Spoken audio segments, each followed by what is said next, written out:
श्री स्वामी समर्थ. स्वामी महाराजांच्या कृपेने तुमच्या सर्व इच्छा मनोकामना पूर्ण हो. ऑलराऊंडर या मराठी युट्यूब चॅनलवर तुमचं मनापासून स्वागत आहे. आजपासून पितृपक्ष सुरू झाला आहे आणि पितृपक्षाच्या काळामध्ये जर आपण काही उपाय केले, काही सेवा केल्या तर त्या खूप प्रभावी ठरत असतात. कारण की या पितृपक्षाच्या काळामध्ये आपले पूर्वज हे पृथ्वीवरती आलेले असतात आणि त्यांच्यासाठी जर आपण काही सेवा केल्या तर त्याचे कित्येक पटीने आपल्याला पुण्यफळ हे प्राप्त होत असते. पितृपक्ष हा भाद्रपद महिन्याच्या शुक्ल पक्षाच्या पौर्णिमेपासून सुरू होतो व अश्विन महिन्याच्या कृष्ण पक्षातील अमावस्येला पितृपक्ष संपतो. हिंदू धर्मात पितृपक्षाला अत्यंत महत्त्व आहे. या काळात आपल्या पितरांच्या आत्मशांतीसाठी पूजन केले जाते. तसेच काही उपाय देखील केले जातात. या उपायांनी आपला पितृदोष नाहीसा होतो अशी मान्यता आहे. पितृपक्ष हा 15 दिवस असतो. यामध्ये प्रत्येकाच्या पितरांचे पूजन हे तिथीनुसार केले जाते. असे म्हणतात की या काळात आपले पितृदेव आपल्याकडे जेवणासाठी येतात. त्यांच्यासाठी नैवेद्य बनवून दाखवल्यास पितृ प्रसन्न होऊन आपल्या कुटुंबावरती कृपा करतात. यामुळे आपल्या आयुष्यात सुख शांती येते असे म्हणतात. आता पितृपक्ष हा भाद्रपद शुक्ल पक्ष पौर्णिमा रविवार 7 सप्टेंबर पासून सुरू झालेला आहे आणि या पितृपक्षाची समाप्ती ही सर्व पितृ अमावस्येला होत असते. आता या पितृपक्षामध्ये आपल्याला काही उपाय देखील करायचे आहे. भरपूर वेळा आपल्या आयुष्यामध्ये अनेक अडचणी, अडथळे, संकटे हे येत असतात. तसेच आपण एखादं घर बघत असतो. त्या घरामध्ये पैसा तर ऑलरेडी असतो, पण तरी पण त्या घरामध्ये पैसा येत असतो. त्यांच्या घरामधील मुलांची देखील पाहिजे तशी प्रगती ही होत असते. त्या उलट आपल्या घरामध्ये पाहिजे तशी प्रगती ही होत नाही. आपण कोणतंही काम हाती घ्या, त्या कामामध्ये आपल्याला पाहिजे तसे यश हे मिळत नाही. अनेक अडचणी, अडथळे येतात. तेव्हा ते काम कुठेतरी पार पडत असते.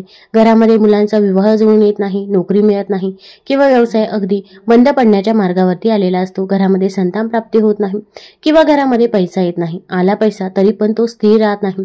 अशा अनेक समस्या आपल्या समोर येतात. मग आपल्या घरामध्ये पितृदोष असला तर अशा अनेक समस्यांना आपल्याला सामोरे जावे लागते. आता आपल्या घरामध्ये पितृदोष असो किंवा पितृदोष नसो तरी पण आपण या पितृपक्षाच्या काळामध्ये काही उपाय, काही सेवा आपल्या पूर्वजांसाठी, पितरांसाठी करायच्याच आहे. कारण की आज पितर आहे म्हणून तर आपण आहोत. आता कोणते उपाय करावे, कोणत्या सेवा कराव्या हे जाणून घेण्यापूर्वी तुम्ही ऑलराऊंडर या मराठी युट्यूब चॅनलवरती नवीन असाल तर चॅनल लाईक करा आणि सबस्क्राईब देखील करा. तसेच कमेंटमध्ये श्री स्वामी समर्थ किंवा ओम पितृदेवताय नमः लिहायला विसरू नका, जेणेकरून आपल्याला देखील आपल्या पूर्वजांचा, पितरांचा आशीर्वाद हा प्राप्त होईल. आणि व्हिडिओ जर आवडला तर आपल्या मित्रपरिवारासोबत जरूर शेअर करा. आता या पितृपक्षाच्या काळामध्ये आपल्याला काही कामे करायची आहे. अगदी 15 दिवस तुम्हाला शक्य असेल तर 15 दिवस करा किंवा अगदी तुमच्या पितरांचं श्राद्ध ज्या दिवशी असते त्या दिवशी तरी कमीत कमी तुम्ही हा उपाय आवर्जून करायचाच आहे. आता या पितृपक्षाच्या काळामध्ये आपण जेव्हा सकाळी उठतो तर सकाळी अंघोळीच्या पाण्यामध्ये रोज तुम्ही काळे तीळ टाकावे. काळे तीळ हे आपल्या पूर्वजांना, पितरांना समर्पित असतात. तसेच अंघोळ झाल्यानंतर जेव्हा आपण आपला मुख्य दरवाजा उघडत असतो तेव्हा उंबरठ्याच्या दोन्ही साईडने आपल्याला पाणी शिंपडायचं आहे. आता पाणी का शिंपडावं? कारण की पितृपक्षाच्या काळामध्ये आपले पूर्वज पृथ्वीवरती येत असतात आणि ते आपल्या उंबरठ्याजवळ येऊन थांबतात. आणि जर आपण तिथे पाणी शिंपडलं तर त्यांचा आत्मा तृप्त होतो व ते आपल्याला शुभ आशीर्वाद देत असतात. तर आपण मडक्यामधील थोडंसं पाणी घ्यायचं आहे किंवा तुम्ही हंडा भरून ठेवत असाल तर हंड्यातील पाणी घेतलं तरी पण चालेल किंवा शुद्ध जल घ्या. त्यामध्ये 2 थेंब गंगाजल टाका, थोडेसे काळे तीळ टाका आणि हे पाणी आपण उंबरठ्याच्या दोन्ही साईडने शिंपडायचं आहे. कारण की आपल्या उंबरठ्याजवळ आपले पूर्वज, आपले पितर हे येत असतात.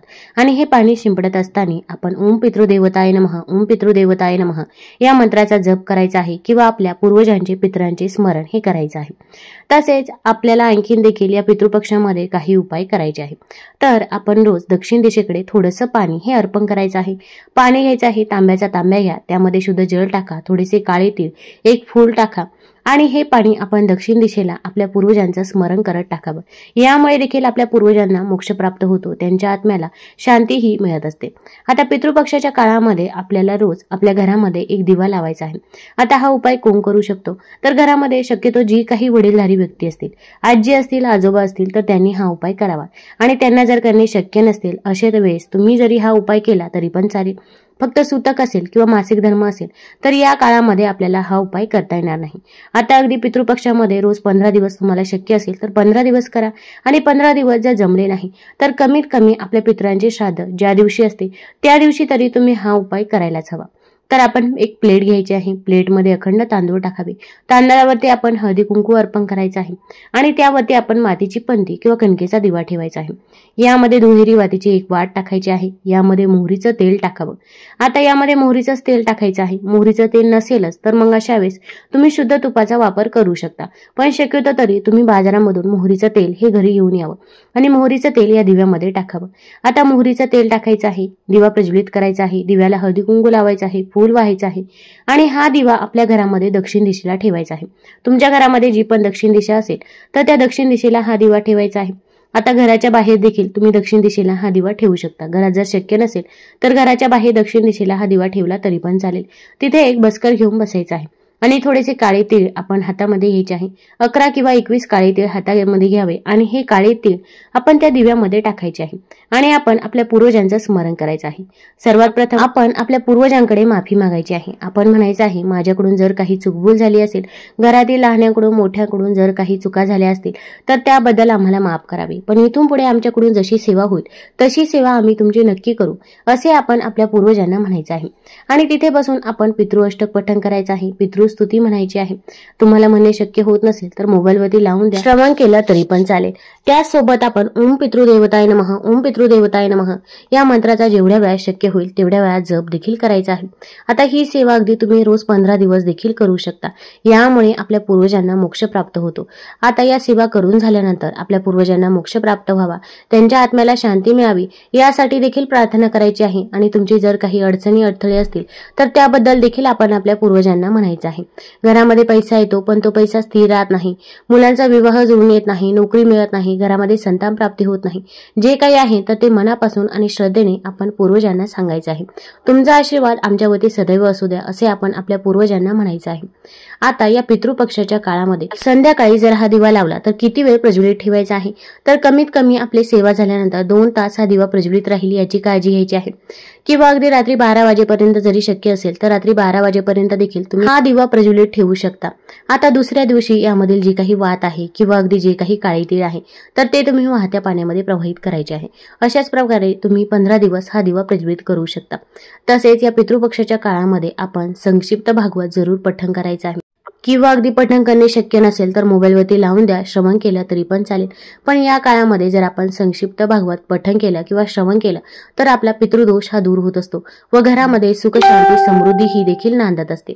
आता या पितृपक्षाच्या काळामध्ये आपल्याला घरामध्ये आणखीन एका ठिकाणी दिवा प्रज्वलित करायचा आहे। आता जिथे आपण माठ भरून ठेवतो, जिथे पाणी भरून ठेवतो, तिथे देखील आपल्या पूर्वजांचा वास असतो असे म्हणतात। तर आपल्याला त्या पाण्याजवळ एक दिवा प्रज्वलित करायचा आहे। एक प्लेट घ्या, प्लेटमध्ये अखंड तांदूळ टाका, तांदळावरती हळदी कुंकू अर्पण करा आणि त्यावरती मातीची पंती ठेवायची आहे। यामध्ये मोहरीचं तेल किंवा शुद्ध तूप टाका आणि या दिव्यामध्ये देखील आपल्याला थोडेसे काळे तीळ टाकायचे आहे। दिवा प्रज्वलित करायचा आहे, दिव्याला हळदी कुंकू लावावं, फूल वाहावं आणि हा दिवा जेव्हा प्रज्वलित करतो त्यानंतर आपण आपल्या पूर्वजांचं स्मरण देखील करायचं आहे। तुम्हाला तुमच्या पूर्वजांची नावं आठवत असतील तर त्यांची नावे देखील घेऊ शकता। ओम पितृदेवताय नमः, ओम पितृदेवताय नमः या मंत्राचा जेवढ्या वेळा शक्य होईल तेवढ्या वेळा जप करायचा आहे। अशा प्रकारे तुम्ही आपल्या घरामध्ये 2 दिवे नक्कीच या पितृपक्षामध्ये प्रज्वलित करू शकता। यानंतर या पितृपक्षाच्या काळामध्ये जर आपण नदीकाठी, सरोवराकाठी दिवा प्रज्वलित करणे शक्य असेल तर तिथे देखील दिवा प्रज्वलित करावा। अगदी तुम्हाला 15 दिवस शक्य नसेल, कमीत कमी 1 दिवस तरी आपण नदीकाठी जाऊन दिवा प्रज्वलित करू शकतो, कारण की आपल्या पूर्वजांच्या आत्म्याला त्यामुळे शांती मिळत असते व आपल्या घरामध्ये देखील सुख शांती समृद्धी येत असते। तसेच पिंपळाच्या झाडाखाली देखील आपण या पितृपक्षाच्या काळामध्ये दिवा प्रज्वलित करायचा आहे। अगदी रोज करणे शक्य नसेल तर कमीत कमी तुम्ही शनिवारी आणि जेव्हा अमावास्या असेल तर तेव्हा तरी पिंपळाच्या झाडाखाली दिवा प्रज्वलित करायचा आहे।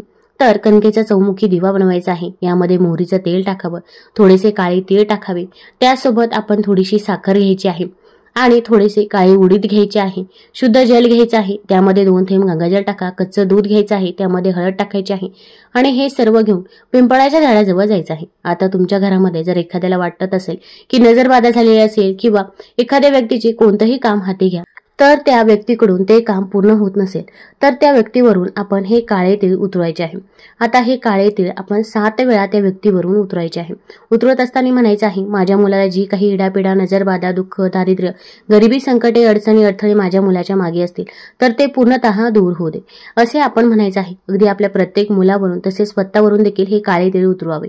आपल्या मुख्य दरवाजावरून देखील हे काळे तीळ उतरवायचे आहे। मुख्य दरवाजावरून उतरवत असताना म्हणायचं आहे, माझ्या घराला जी काही नजरबाधा झाली असेल, इडापिडा, दुःख, दारिद्र्य, गरिबी, संकटे, अडचणी, अडथळे माझ्या घराच्या मागे असतील तर ते पूर्णतः दूर होऊ दे। आता घरावरून देखील हे काळे तीळ उतरवल्यानंतर आपण पिंपळाच्या झाडाखाली हे काळे तीळ घेऊन जायचे आहे आणि तिथे हे काळे तीळ अर्पण करायचे आहे।